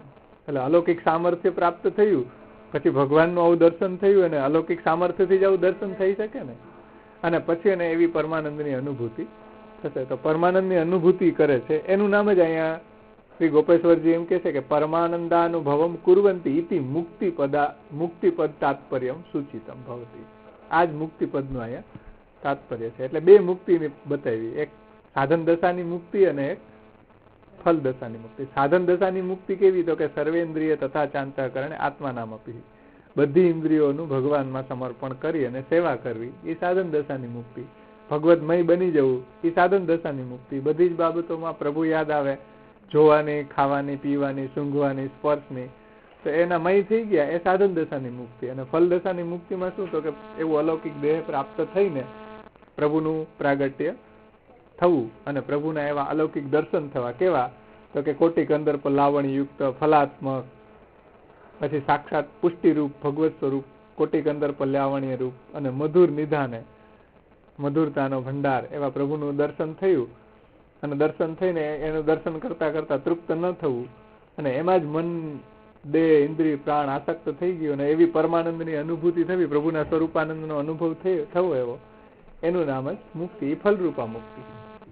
એટલે સાધન રૂપા મુક્તિ અને ફલરૂપા મુક્તિ ગોપેશ્વરજી અહીંયા એ બે રીતે સમજાવી. શ્રી મહાપ્રભુજીએ પણ નિરોધ લક્ષણ ગ્રંથ જેના માટે લખ્યો છે, રાજા દુબે અને માધવ દુબે, ત્યાં પણ મહાપ્રભુજી આ વાત સમજાવી કે એક સાધન નિરોધ થાય અને એક ફલ નિરોધ હોય.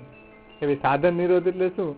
તો ત્યાં મહાપ્રભુજીએ સમજાવ્યું કે ભાઈ સાધન નિરોધ એટલે આપણા મનને ભગવાન, બધી ઇન્દ્રિયોથી ભગવાનની સેવા કરવી, મનને પણ ભગવાનમાં લગાડવું, પણ પાછું એ ચાલ્યું જાય, થોડીક વાર થાય તો સ્વભાવ એવો છે ને ભાગી જાય, તો ફરી પાછું એને ખેંચીને લગાડીએ, એ સાધન દશાનો નિરોધ છે. ફલ દશાની અંદર શું થાય કે ભાઈ સહજમાં જ પ્રભુમાં એવું મન લાગેલું જ રહે, પ્રભુમય જ રહે આપણે, તો એ ફલ દશાનો નિરોધ.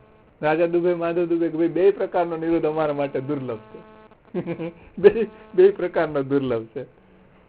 તો શ્રી મહાપ્રભુજી કીધું કે આ રીતે તમે ભગવત સેવા કરજો, આ રીતે નિરોધ લક્ષણનો પાઠ કરશો તો તમને બે પ્રકારનો નિરોધ સિદ્ધ થશે. એવા આશીર્વાદ આચાર્ય સાનિધ્ય માત્ર દત્ત, શ્રી કૃષ્ણ પ્રેમા વિમુક્તિ, તો બે આપી દીધું ત્યાં. તો એ રીતે ગોપેશ્વરજી અહીંયા બહુ સરસ બે રીતે સમજાવ્યું કે ભાઈ સાધન દશામાં મુક્તિ અને ફલ દશામાં મુક્તિ, એ વાત સમજાવી.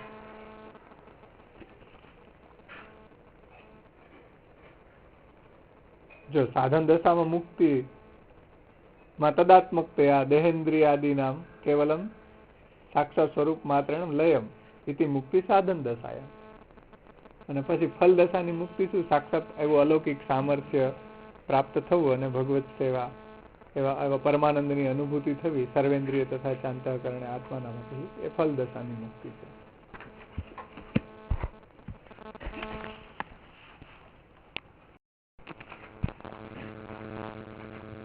આગળના ટીકાકાર શ્રી હરિરાયજી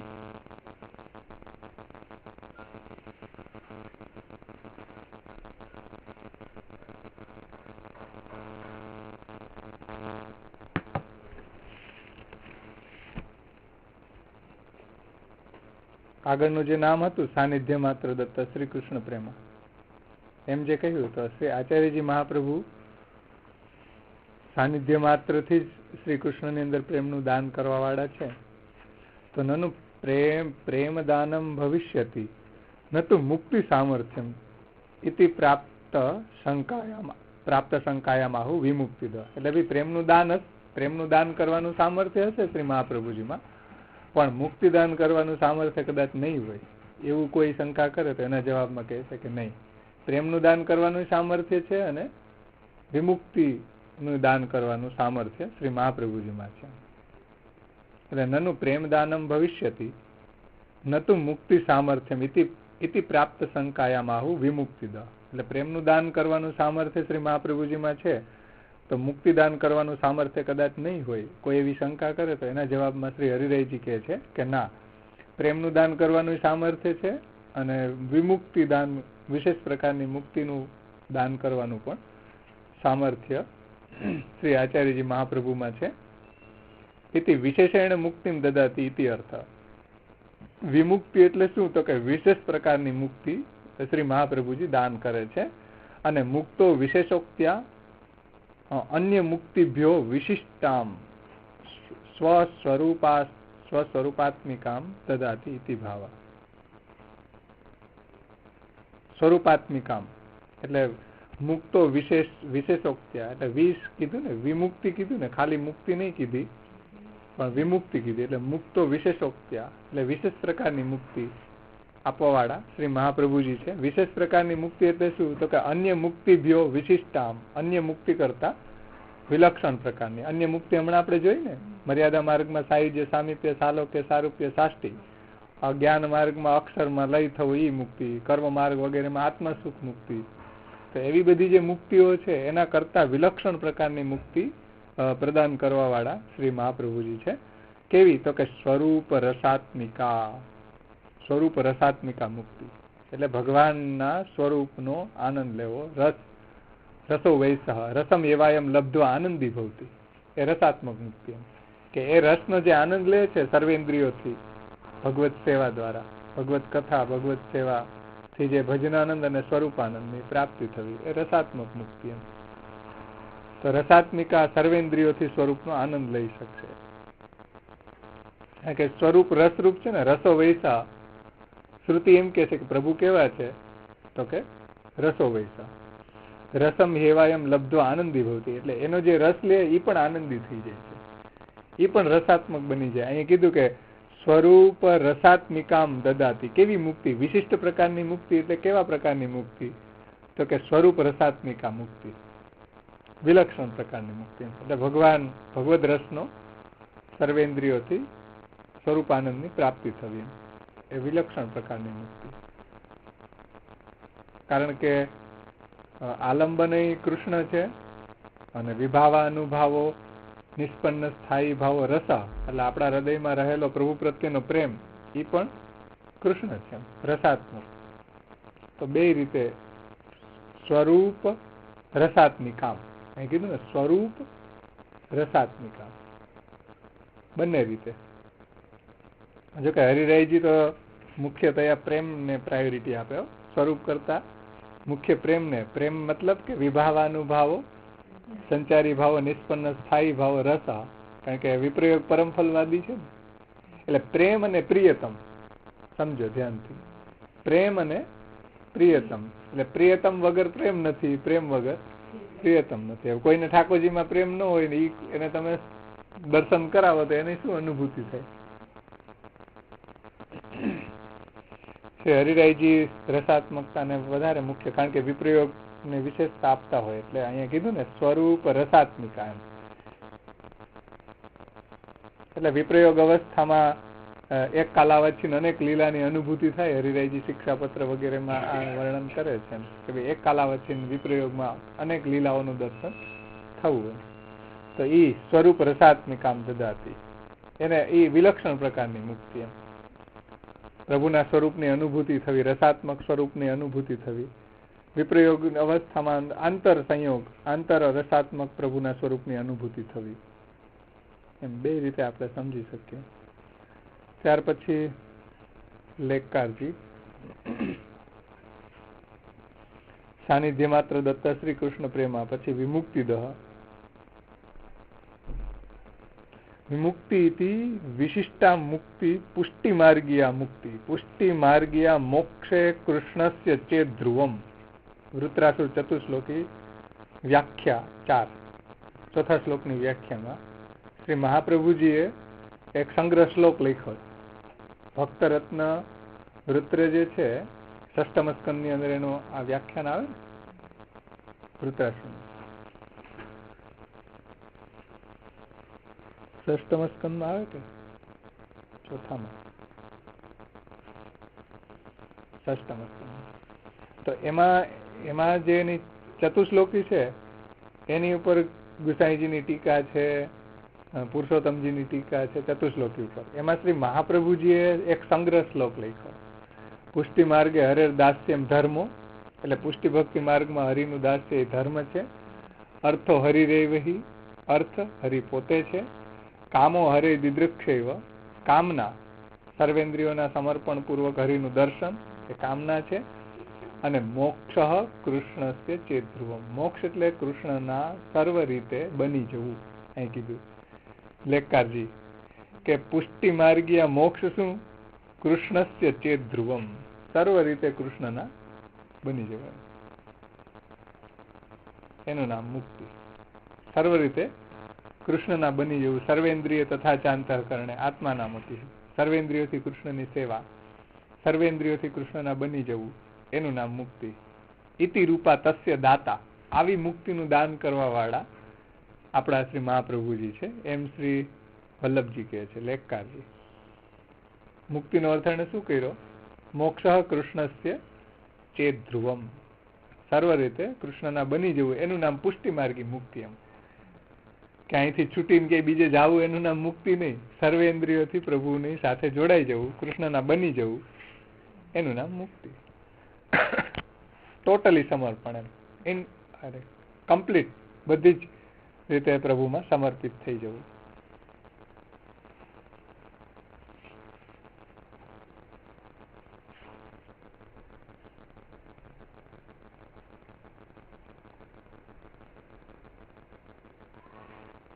તન મન ધન સર્વસ્વનું પ્રભુને સમર્પણ. મોક્ષ કૃષ્ણ છે ધ્રુવ, આવી મુક્તિને તસ્ય દાતા ઇતિ, આવી મુક્તિનું દાન કરવા વાળા એવા શ્રી આચાર્યજી મહાપ્રભુજી છે.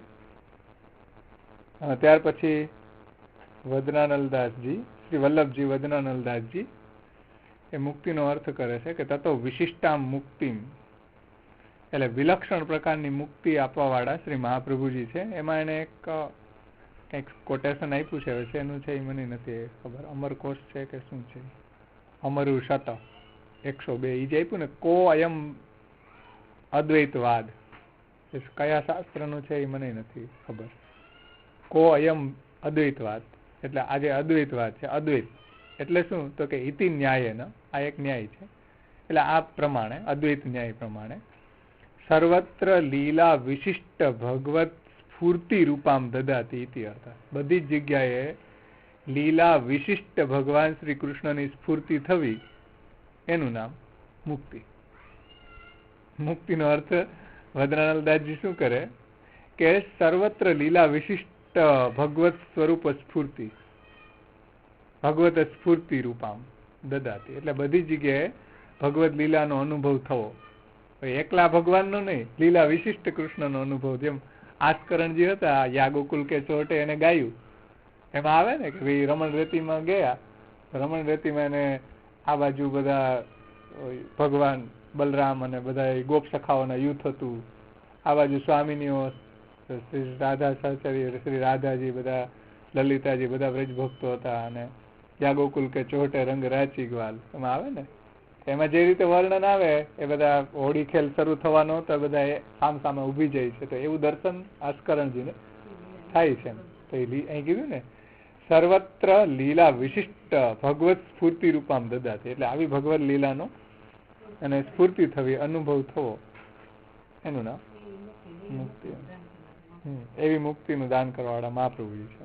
કૃષ્ણ ભટ્ટનો કોઈનો પ્રસંગ આવે ને કે ભાઈ મને ઠાકોરજીની લીલાના દર્શન કરાવો, ઠાકોરજી ના પડી, ગુસાઈજીને કીધું તો ગુસાઈજી એને બધી લીલા વિશિષ્ટ સામગ્રીના એને દર્શન કર્યા. બ્રજભક્તો સહિત બધી લીલા વિશિષ્ટ સામગ્રીના એને દર્શન કરાવ્યા. કૃષ્ણદાસ મેઘનનો પણ એવો મનોરથ હતો ને કે ભાઈ મને લીલા સામગ્રીનું દર્શન કરાવો. તો એ મહાપ્રભુજી ગિરિકંદરામાં એ ચાલ્યા ગયા કેટલું એમાં બધી લીલા સામગ્રીનું એને દર્શન થયું. તો આ શું છે?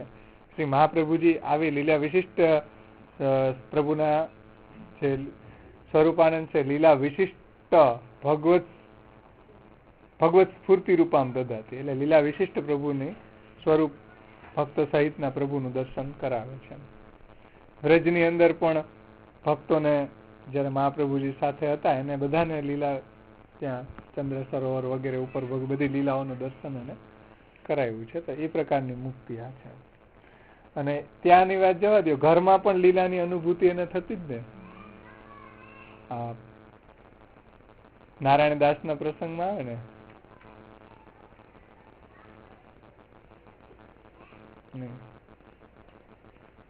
નારાયણદાસ બ્રહ્મચારી એનો જ આવે ને. નવનીત પ્રિયાજી એને એ વ્યાવૃત્તિએ જતા તો એને કીધું બોલ આજે શું લઈ આવીશ મારા માટે, ખબર ને પાછળથી સાકર દઈ દેતા. તો એ આવે વ્યાવૃત્તિથી આવે 4 વાગે તો પેલા પૂછે કે ભાઈ પેલા તું બોલ શું લઈ આવ્યો, પછી દરવાજો ખોલી. તો એ એક આખું મુક્તિ જ છે ભક્તોની ત્યાં લીલા વિશિષ્ટ ભગવત સ્ફૂર્તિ રૂપામ દદાતી, એટલે આવી લીલાનો અનુભવ થવો ભક્તને એનું નામ મુક્તિ છે. તો આવી મુક્તિનું દાન કરવા વાળા આપણા શ્રી આચાર્યજી છે, મહાપ્રભુજી છે. એમ કે ભાઈ બધાને મહાપ્રભુજીની કૃપાથી 84 વૈષ્ણવના પ્રસંગમાં ભગવદીઓના પ્રસંગમાં આપણે જોઈએ કે લીલા વિશિષ્ટ પ્રભુના એવા સ્વરૂપનો આનંદ એને પ્રાપ્ત થતો. એમ તો એવો લીલા અનુભવ એ જ અહીંયા વિશેષ પ્રકારની મુક્તિ છે. એટલે શ્રી વદરાનલદાસ શ્રી વલ્લભજી કહે છે કે સર્વત્ર લીલા વિશિષ્ટ ભગવત સ્ફૂર્તિ રૂપામ દદાતી ઇતિ અર્થ. આ રીતે 84 વૈષ્ણવ ભગવદીઓના પ્રસંગમાં આપણે જોઈ શકીએ.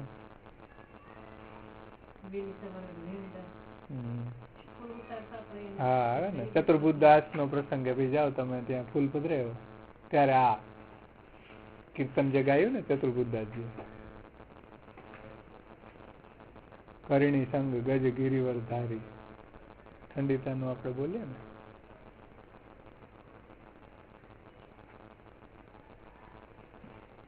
પાગ રહી થસ.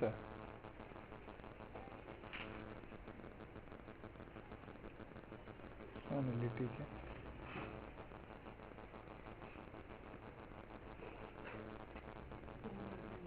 હા ગોવર્ધન ગિરી સઘન કંદરા રેણ નિવાસ કિયો પિયો પ્યારી. આવે ને ચતુર્બુદ્ધા સવારમાં ગુસાઈજી કીધું કે તમે ફૂલ પધરાયો તને.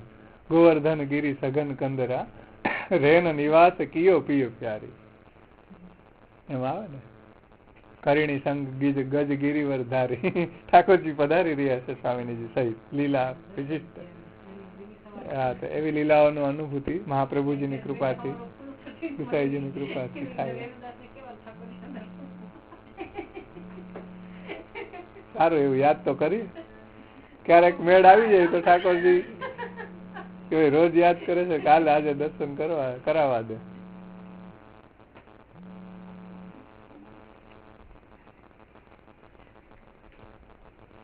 બાવાનું થોડું આપણે સમજી લે વિમુક્તિમાં, પછી આપણે કીર્તન પછી લે.